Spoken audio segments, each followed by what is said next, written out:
사사기 3장 1절에서 11절. 여호와께서 가나안의 모든 전쟁들을 알지 못한 이스라엘을 시험하려 하시며 이스라엘 자손의 세대 중에 아직 전쟁을 알지 못하는 자들에게 그것을 가르쳐 알게 하려 하사 남겨두신 이방인 민족들은 블레셋의 5 군주들과 모든 가나안 족속과 시돈 족속과 바알 헤르본 산에서부터 하맛 입구에서 레바논 산에 거주하는 휴이 족속이라. 남겨두신 이 이방 민족들로 이스라엘을 시험하사 여호와께서 모세를 통하여 그들의 조상들에게 이르신 명령들을 순종하는지 알고자 하셨더라.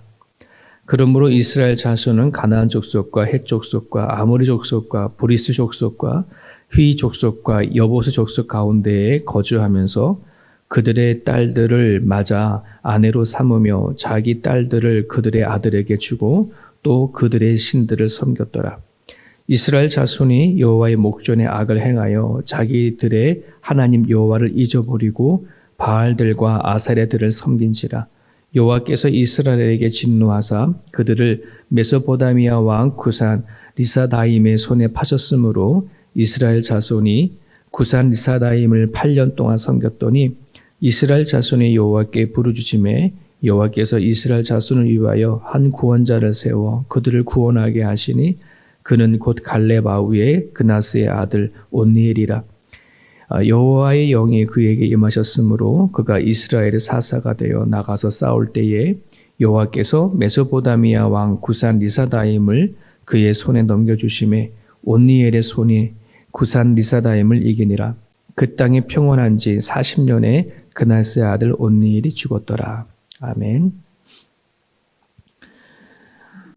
오늘 그 1절과 4절에 보면 이런 말씀이 기록되어 있습니다. 가나안의 모든 전쟁들을 알지 못하는 이스라엘은 시험하시며, 전쟁을 알지 못하는 자들에게 그것을 가르쳐 알게 하려고, 그러니까 전쟁이 무엇인지 알지 못하는 자들에게 전쟁이 무엇인지 알게 하기 위해서 남겨두신 이방 민족들이 있다, 이렇게 얘기하고 있습니다. 또 4절에도 보면은 하나님께서 그들의 조상에게 명령하신 그런 그 명령들을 지금 남아있는 이스라엘 백성들이 순종하는지를 알고자 하여 이스라엘의 민족들을, 가나안의 민족들을 남겨두었다, 이렇게 좀 기록하고 있습니다.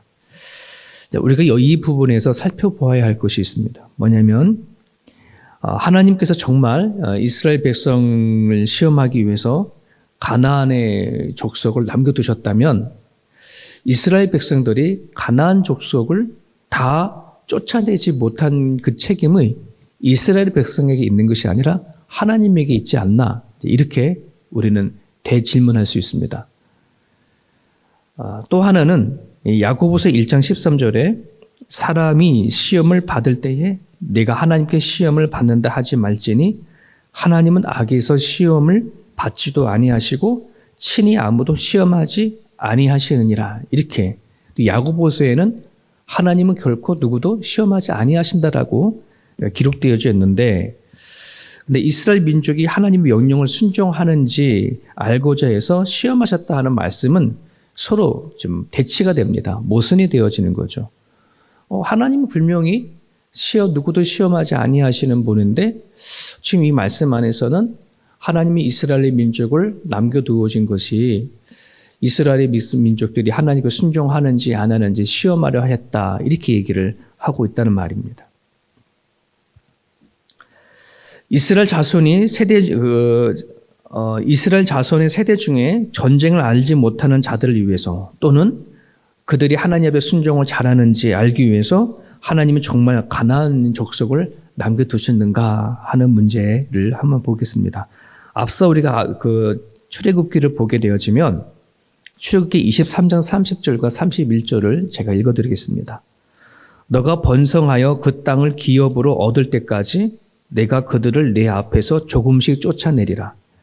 내가 내 경계를 홍해에서부터 블레셋 바다까지 광야에서부터 강까지 정하고 그 땅의 주인을 내 손에 넘기리니 너가 그들을 내 앞에서 쫓아낼지라.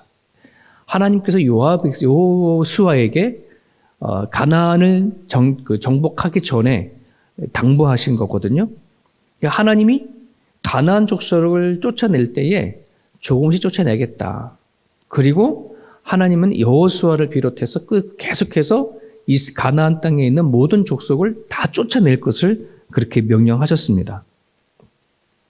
특별히 하나님이 가나안 족속을 조금씩 쫓아내는 그 이유가 뭐냐 그러면 한꺼번에 확 쫓아내버려 버리면 아직 이스라엘 백성들이 번성하지 않았고 즉 그 땅에서 정착하지도 않았고 뭔가 이렇게 뿌리를 내리지도 못한 상태에서 갑자기 쫓아내버리면 그 땅이 다른 들짐승들이 자리를 차지할 수 있으니까 쓸 수 없는 땅이 되어지는 것을 방지하기 위해서 조금씩 쫓아낸다는 거예요. 이것이 하나님의 계획이셨습니다. 여호수아를 통해서 그리고 이스라엘 백성들을 통해서 가나안을 정탐하기 위한 하나님의 계획이었는데 자, 그리고 이스라엘 백성들의 몫은 뭐냐 그러면 그들이 가나안 땅에 들어가서 분배받은 땅들을 이제 자기 것으로 삼고 거기에서 번성이 되고 자리를 잡으면 하나님이 명령하신 대로 남아있는 가나안 족속을 다 쫓아내야 하는 것이 이스라엘 백성들의 몫이었습니다. 그러니까 하나님의 계획이 있었고 또 하나님의 명령하신 바에 따라 이스라엘 백성을 다 쫓아내야 하는 그러한 몫이 그들이 남아있는 거예요. 자, 그런데 결과적으로 보면은 시간이 흘러도 이스라엘 백성들은 그 몫을 제대로 감당하지 못했습니다. 그때 하나님께서 이스라엘 백성들에게 하신 말씀이 너네들이 가나안 족속을 다 쫓아내지 아니하고 남겨뒀기 때문에 내가 이제는 나도 그렇게 하지 않겠다. 나도 쫓아내지 않겠다. 이제 이 얘기를 우리가 지금 사사기를 보면 앞에도 나와 있듯이 그렇게 말씀하십니다. 그로 인해서 가나안 족속이 남겨진 거예요. 가나안 족속이 남겨진 것이 그냥 하나님께서 이들에게 시험을 하려고 일부러 남겨둔 것이 아니라 이미 하나님은 여호수아와 맺은 약속 안에서는 이미 다 쫓아낼 거로 얘기를 했고 또 너네들이 어느 정도의 번성되어져 가고 자리를 잡으면 남아있는 모든 없이 다 쫓아내라고 명령하신 거잖아요. 그런데 누구에 의해서? 이스라엘 백성들의 감당해야 할 그 몫을 감당하지 못함으로 인해서 남겨둔 거예요. 자, 그렇게 남겨둔 그 족속들이 하나님의 말씀에 따라 이스라엘 백성들의 올무가 되고 가시가 되졌어요. 자, 그래서 성경에 보면 남겨진 가나안 족속이 올무가 되고 가시가 됐다는 것은 그 자체가 시험거리가 된 거예요. 그러니까 그 시험거리는 하나님이 그냥 남겨놔서 하나님이 주신 시험인 것이 아니라 이스라엘 백성들이 자신의 몫을 감당하지 못해서 남겨둔 가나안 족속으로 인한 스스로의 시험거리를 만든 셈인 거예요. 이제 정리가 되나요? 그 시험은 하나님이 주신 것이 아니라 이스라엘 백성들의 불순종으로 인해서 만들어진 결과라는 것입니다. 자, 그러면 왜 이스라엘 백성들은 하나님의 말씀에 따라 불순종하지 아니하고 불순종했을까? 아마도 이스라엘 백성들은 이렇게 생각을 했을 겁니다. 가나안 사람들에게 영향을 받지 않을 거라고. 지금까지 하나님께서 이스라엘 백성들을 이끌어 오셨던 하나님의 능력을 그들은 고스란히 경험을 했어요. 그리고 하나님이 함께 하심으로 인해서 가나안 족속을 쫓아내고 자기가 주인이 되어지는 것을 경험을 했어요.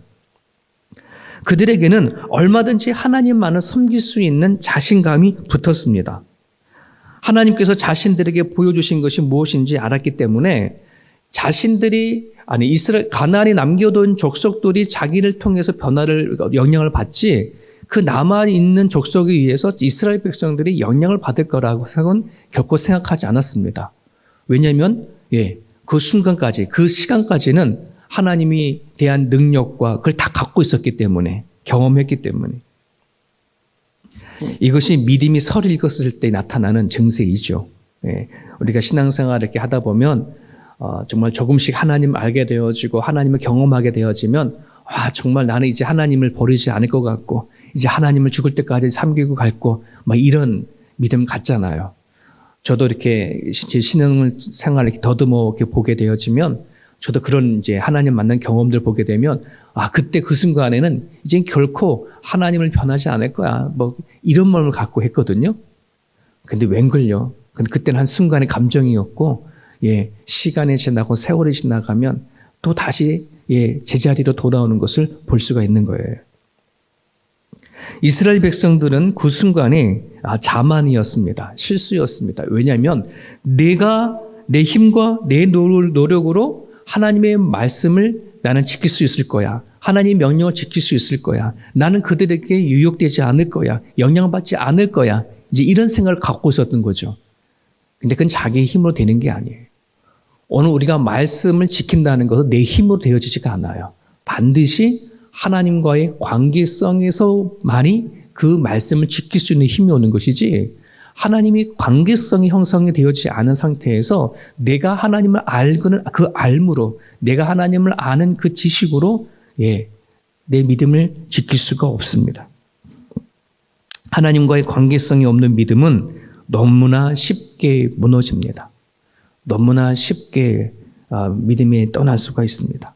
왜냐하면 하나님은 안 보이고 가나안의 족속은 눈에 보이는 현실이기 때문에, 원래 사람들이란 눈에 보이는 현실에 더 자극을 받고 영향을 받지, 눈에 보이지 않는 영적인 것에 그다지 반응하지 않는 것, 이게 바로 인간이 죄로 인한 만들어진 습성이기 때문에 그렇습니다. 죄로 인해서 눈이 멀고 귀가 멀고 감각이 멀었기 때문에 항상 눈에 보이고 현실적인 감각들이 먼저 앞서게 되어지는 거죠. 자, 그런 면에서 우리 그리스도인들이 살아가면서 삶 속에서 올무에 빠지지 않거나 곳곳에 있는 가시에 찔리지 않기 위해서는 반드시 영적인 눈을 떠야 합니다. 반드시 영적인 소리를 들을 수 있어야 합니다. 무감각했던 영적인 감각이 회복이 될 수 있어야 합니다. 저희들은 긴 락다운 가운데 알게 모르게 우리는 영적으로 조금씩 더 침체되어 있는 건 사실입니다.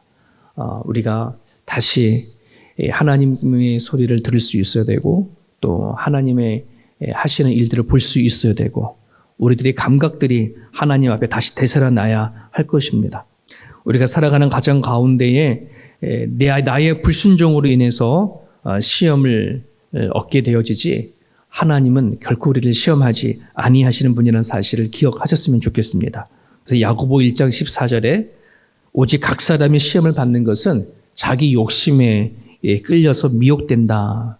자기 욕심 미혹돼서 시험 받는 것이지 하나님이 결코 시험하는 분이 아닌 것을 얘기하셨던 것처럼, 오늘 우리에게 말씀하신 것들이 무엇인지 확인하시고 또 순종하며 살아갈 수 있었으면 좋겠습니다. 계속해서 뒷부분을 보게 되어지면 하나님에 대한 불순종으로 그 남겨진 가나안 족속을 통해서 영향을 받게 되어졌죠. 그렇게 되자 이스라엘 백성들은 속히 하나님을 잊어버렸다. 그리고 바알과 아세라를 섬기며 타락하게 되어졌다라고 제 기록을 하고 있습니다. 자, 그 타락의 결과가 뭐예요? 보니까 메소포타미아 왕에게 8년 동안 종살이를 하게 되어진 일이 벌어집니다. 메소포타미아는 지금의 이라크 북쪽, 그 시리아에 해당하는 땅입니다. 지금 시리아 난민들이 전 세계적으로 퍼져가고 있죠. 이때만 하더라도 이 시리아의 그 땅은 아주 힘 있는 나라가 세워졌던 시대였습니다. 자, 8년 동안 종살이를 한 이스라엘 백성들에게는 되게 충격적으로 온 겁니다. 왜 그러냐 그러면, 물론 430년 동안의 애굽에서 종살이를 했었고 하나님께서 구원하셔서 긴 광야 생활을 통하여 가나안 땅에 들어와 좀 하나님의 힘으로 도우심으로 인해서 가나안의 주인이 되어졌는데, 다시 그들이 종살이를 한다고 했었을 때 그들의 충격은 애굽에서 종살이 했을 때와 다른 거예요. 그렇지 않습니까? 완전히 올라갔다가 바닥으로 내리친 그런 경험을 하게 되어졌습니다. 왜 이들은 그런 자리까지 오게 되어졌는가? 오늘 성경에 보게 되어지면 하나님을 잊어버렸다, 이렇게 표현하고 있습니다. 즉 모든 권세와 모든 능력과 모든 세상의 주권자이신 하나님을 망각해버린 것입니다. 그러다 보니까 바알과 아세라를 섬기게 되어진 거죠. 모든 먹는 것과 그 당시에 모든 권세와 모든 능력이 하나님 앞에 온다는 사실을, 또 하나님 손에 달려져 있음을 그 순간에 잊어버리는 것입니다. 세상이나 한 나라나 개인의 권세와 능력은 오직 하나님 손에 달려져 있습니다. 그래서 8절에 보면 하나님께서 이스라엘 백성에게 진노하사 그들을 메소포타미아 왕 구산 리사임의 손에 파셨다. 이 파셨다는 말 되게 중요한 부분입니다. 하나님은 한 나라를, 한 민족을 팔기도 하고 사시기도 하시고, 네, 생겨나기도 하시고 사라지기도 하시는 분이 하나님이십니다. 이 세상에 나라든 한 개인이든 한 기업이든 어떤 공동체든 세우게 하시고 사라지게 하시는 권세와 능력은 하나님의 손에 있습니다. 이것이 현실화되어야 됩니다. 여러분, 오늘날 수많은 사람들이 하나님을 믿지 않고 살아가죠. 개인하지만 개인이나 나라나 그 존폐 위기는 하나님의 손에 있음을 성경은 계속해서 선포하고 계십니다. 결국은 이건 다른 말로 말하면 현실을 살아가는 그 결정권은 하나님의 손에 있음을 얘기를 하고 있습니다. 하나님을 믿는 믿음에 의해서 결정되어진다는 것이죠. 어떤 분들이 하나님을 알지 못하는 분들이 그러죠. 교회를 가면 하나님 믿으면 밥이 나오냐 떡이 나오냐. 밥 나온다고 얘기하셔야 돼요.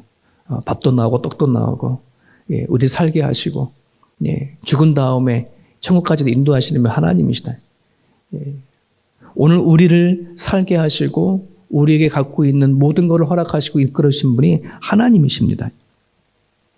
우리의 미래가 하나님 손에 달려져 있음을 우리는 이야기할 수 있다는 것. 그래서 믿음은 현실이고 믿음은 내일을 보장하는 것이고 믿음은 죽음 이후까지도 우리를 책임져 주신다는 사실을 여러분들이 현실적으로 믿고 살아갈 수 있어야 할 줄 압니다. 오늘 이 시간 우리 주신 말씀을 붙잡고 한번 같이 기도하기를 원합니다. 이 시간 영적으로 깨어 있을 수 있도록 여러분 기도해 주십시오. 특별히 우리 세움교회가 오랜 기간 개개인이 가정 안에서 말씀을 듣고 기도하고 신앙생활을 했지만 여러분 함께 모여 예배하는 그 힘의 파워는 어마어마한 거거든요. 우리가 다시 하나님 앞에 모여서 말씀을 듣고 우리 영적의 눈이 열리고 귀가 열리고 영적 감각이 살아날 수 있도록 여러분 기도해 주시길 바라고요. 그리고 오늘과 내일의 삶은 오직 하나님을 믿는 믿음으로 결정되어진다는 사실을 여러 번 기도하셔서 여러분들의 삶이 구체적으로 하나님 앞에 간구하고 기도할 수 있는 그런 시간이 되어줄 수 있기를 원합니다. 오늘 주신 말씀 붙잡고 이 시간을 같이 한번 기도하기 원합니다. 기도하겠습니다.